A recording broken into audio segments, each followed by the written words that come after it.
이제 이런 상황.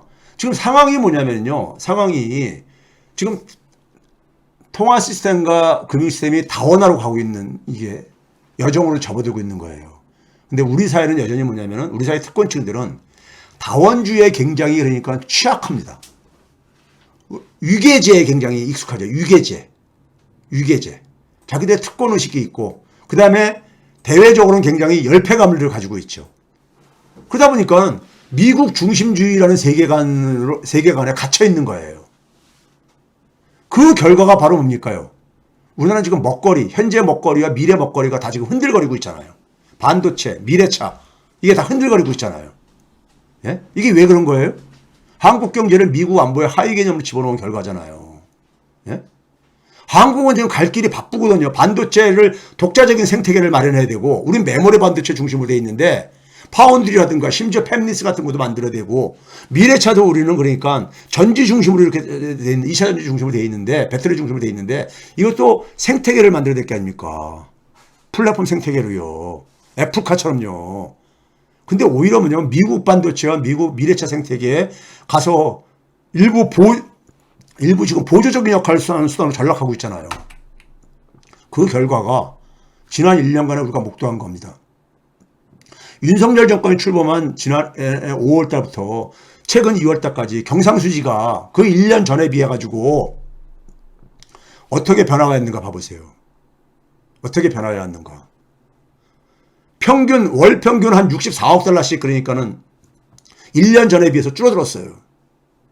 줄어들었습니다. 예? 경상수지는 대외적으로 굉장히 중요한 지표잖아요. 더군다나 경상수지의 내용을 보게 되면 상품 수지는 개선될 가능성이 거의 안 보이죠. 서비스 수지가 그동안에 코로나 때문에 서비스 수지가 여행 서비스 수석과 별로 이게 그 적자가 크지 않다가 최근에 여행 서비스가 적자가 증가하면서 이것도 하나의 가세를 하고 있고요. 더군다나 뭐냐면은 그나마 유일하게 방어했던 게 뭐냐면 외국의 투자소득이잖아요. 외국의 주식에 투자해가지고 배당소득이라든가 이런 투자소득이잖아요. 투자소득이 지금 어떻게 될지 모른다는 얘기죠. 금융시장이 굉장히 불안하니까요. 예? 그렇죠? 자, 최근에 중요한 하나의 변화가 발생하고 있습니다. 이게 달러 지수하고 파란색 막대기는 달러 지수입니다. 빨간색 실선은 바로 뭐냐면은 원달러 환율이에요.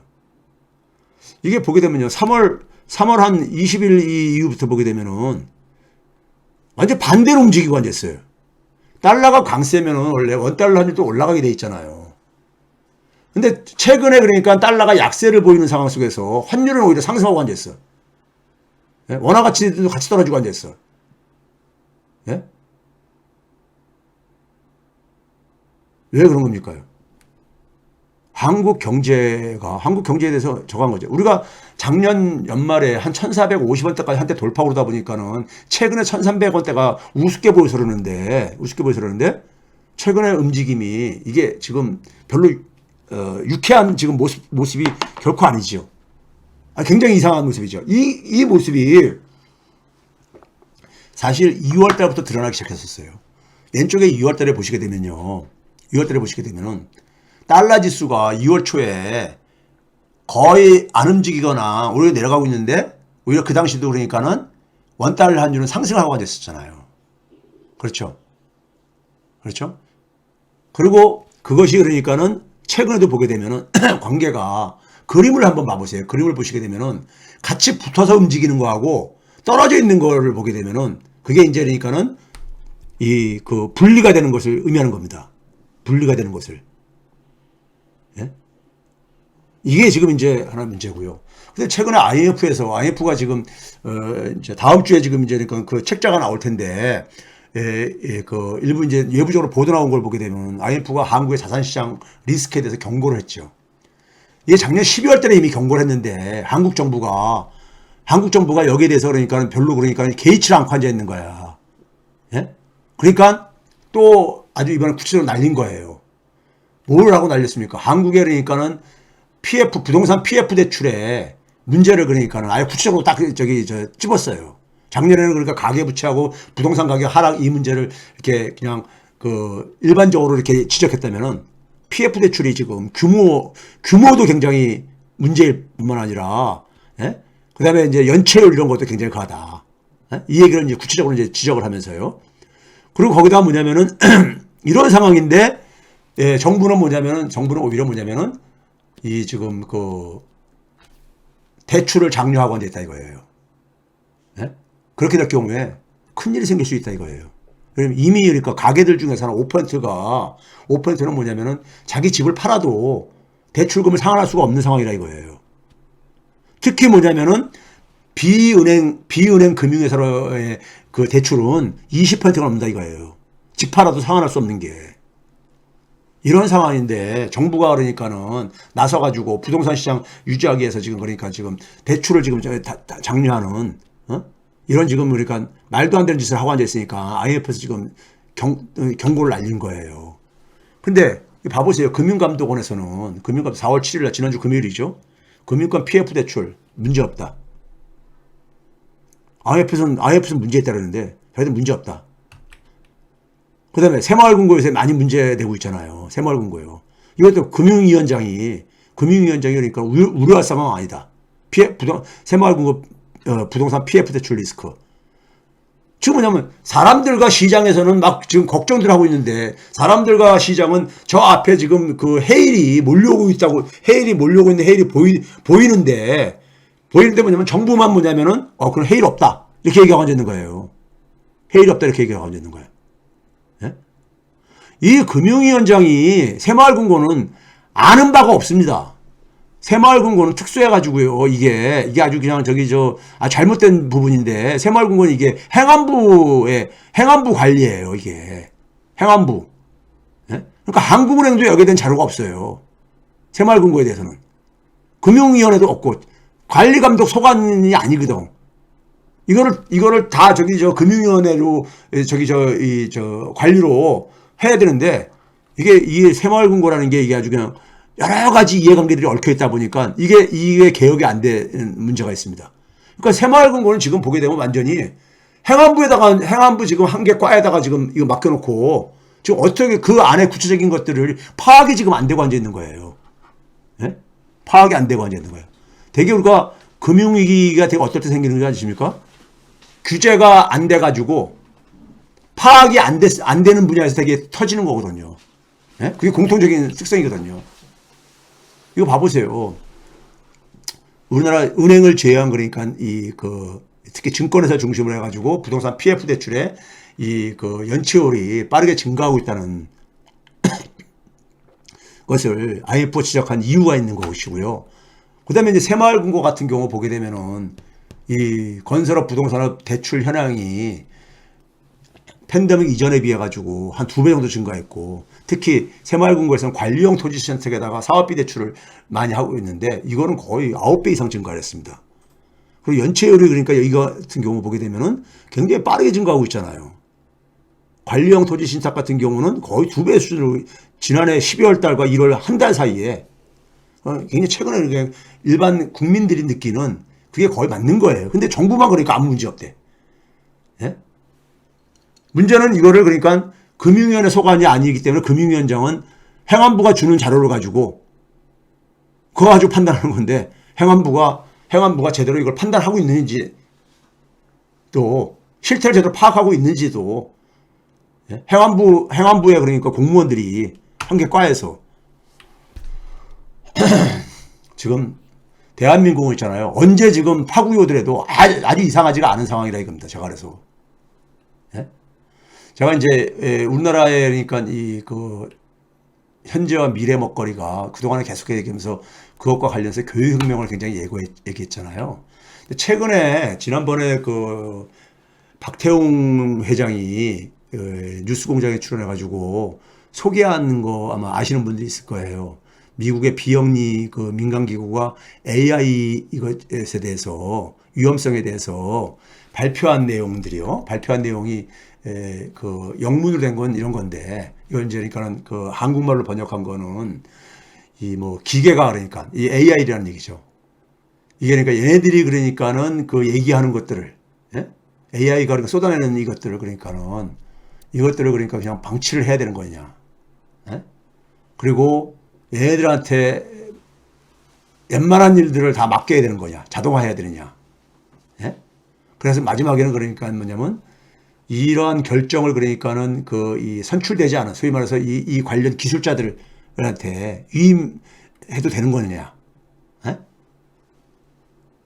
그러니까 이게 굉장히 위험한 상태도 올 수 있다. 이 비영리 단체가 이런 얘기 한 거를 이제 그러니까 백태웅 회장이 이제 소개한 거 아니에요. 그 이제 홈페이지에 들어가면 이렇게 있습니다. 있는데 저는 너무 한가한 소리 같아요. 솔직히 말해서 한가한 소리 같아요. 지금 이거 있잖아요. 이거를 지금 이런 얘기 한다고 해가지고 이 사람들이 이 AI 이 종사자들이 우리 그래 이거 하지 말아야 되겠다. 이거 안 됩니다. 과학자들은요 호기심을 가지고 계속해서 할 수밖에 없는 거잖아요. 기술 분야 종사자들은요. 이건 지금까지 인류 역사가 보여줬듯이 이건 막기 어렵습니다. 그 개인들이 그 관련 분야에 있는 사람들이 이 개발을 멈추느냐? 절대 안 멈춥니다. 안 멈추는 거잖아요. 이건 제가 볼 때 그러니까 우리가 그 문제점을 호소한다고 그러니까는 해결되는 문제가 아니라는 얘기죠. 이거를 해결하려면은 사실 우리가 오래전부터 얘기했잖아요. AI하고 인간이 그러니까 공존하는 시대의 도래. 이거는 많은 사람들이 예측을 한 거고 그 방향으로 가고 있는 거잖아요. 그러면 AI하고 인간이 공존할 수 있는 근본적인 문제는 뭐냐면요. AI는 결국 뭐냐면 우리가 가장 우려하는 건 뭡니까요? 인간 사회로부터 얻어낸 그러니까 데이터를 가지고 자기 스스로 그러니까 판단을 하고 그럴 때 결국 인간 사회가 주는 데이터를 그러니까 데이터가 문제가 있으니까 그 AI 로봇들이 그러니까 잘못된 판단을 할 수 있는 거잖아. 반인간적인, 반사회적인. 그래서 할 수 있는 거잖아요.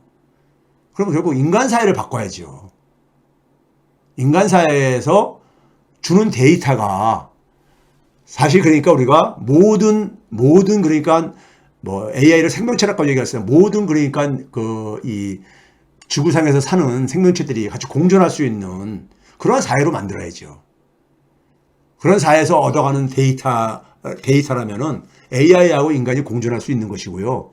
그렇지 않고 인간 사회가 서로가 그러니까는 파괴적이고 한다면은 AI도 굉장히 그러니까 반인간적이고 반사회적인 AI로 진화할 가능성은 굉장히 큰 거죠.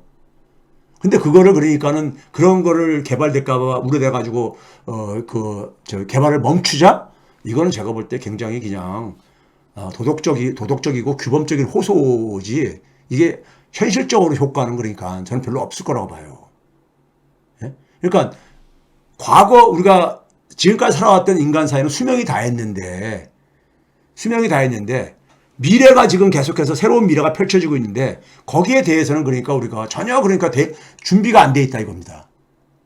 지금 21세기에 살면서 20세기 사고와 20세기에 그러니까 우리가 시스템을 가지고 미래를 맞이하고 있다 이거죠. 이 미스매치 문제죠.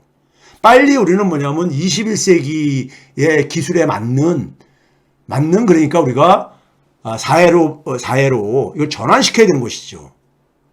사회로 전환시켜야 되는 것이죠. 그렇죠? 그런 점에서 저는 사람이 바뀌어야 되고 사회 시스템이 바뀌어야 되는 문제인 거잖아요. 예? 그래서 제가 교육혁명하고 새로운 생태계의 구축이, 새로운 생태계로의 진화가 이게 해결되지 않으면은 우리한테 저는 굉장히 미래를 부정적으로 볼 수밖에 없다고 봐요.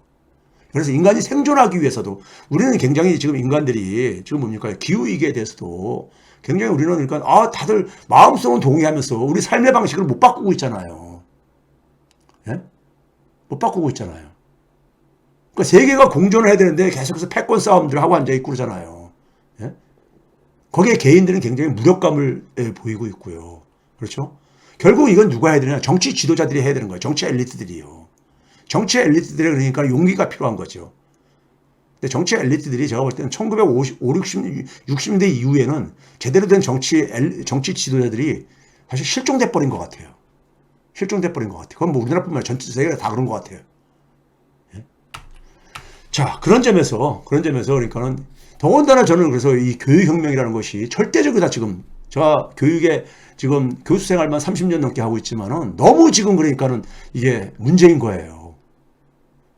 아무에게도 도움이 안 되는, 오히려 파괴적인, 예? 파괴적인,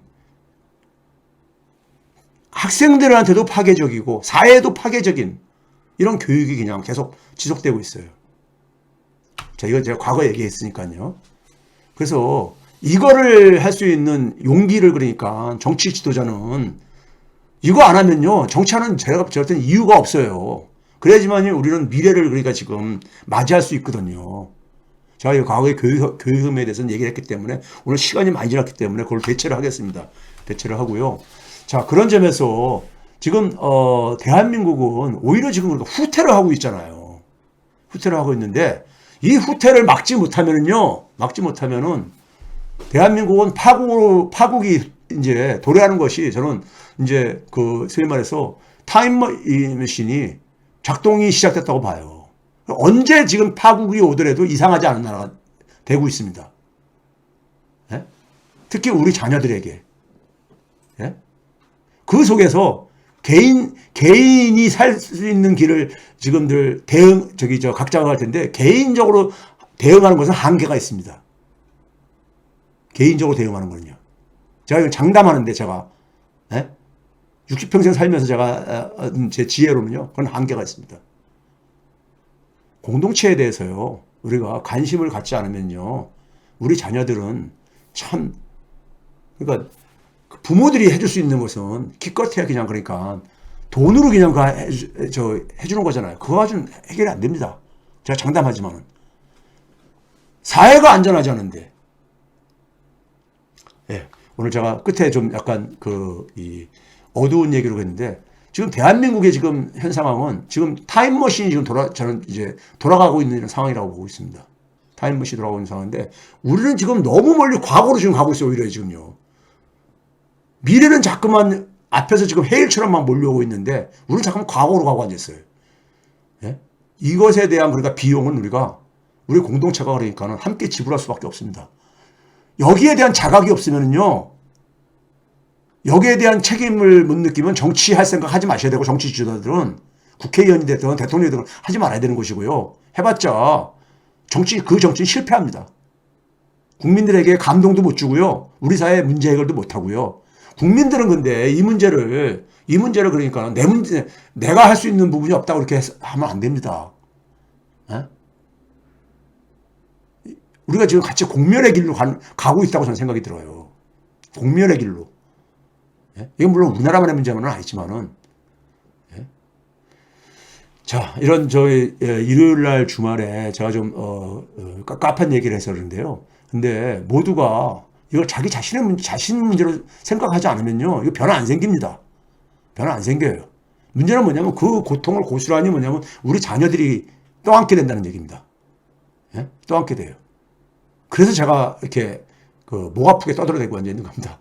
오늘도 제 목소리가 별로 좋지 않아서 듣는데 불편하셨을 텐데, 오늘도 시간이 근데 상당히 오래 갔죠. 2주 동안 가다 보니까는 제가 부족한 걸 좀 메우려다 보니까는 이렇게 좀 길어졌습니다. 죄송합니다. 그리고 여러분들한테 제가 사실은 그러니까 우리가 해야 될 부분에 대해서는 사실 그동안에 방송에서 계속 얘기를 했기 때문에, 근데 그 문제를 누군가 해주기를 바라면 안 됩니다. 절대로요. 네? 우리 집에 그러니까는 우리 집에 그러니까 불행이 닥치면 우리가 개인적으로 나서서 그걸 막을 수밖에 없듯이 지금 그래야 되는 상황인 거예요. 네? 그게 우리가 내 가족과 내 자녀를 지킬 수 있는 길이잖아요. 똑같습니다. 똑같아요. 이거 못 깨달으시면요, 대한민국 미래 없습니다. 제가 장담하는데요. 진짜입니다. 제가 60평생 살면서 제가 얻은 제 지혜와 경륜으로 제가 말씀드리는 겁니다. 자, 오늘 방송 이걸로 마치도록 하겠습니다. 자, 좀 더 건강한 모습으로 또 다음 주에 찾아뵙도록 하겠습니다. 즐거운 일요일 오후가 되기를 바라면서요. 그리고 여러분은 저처럼 이 독감이나 감기에 걸리지 않으시기를 기원드리겠습니다. 감사합니다.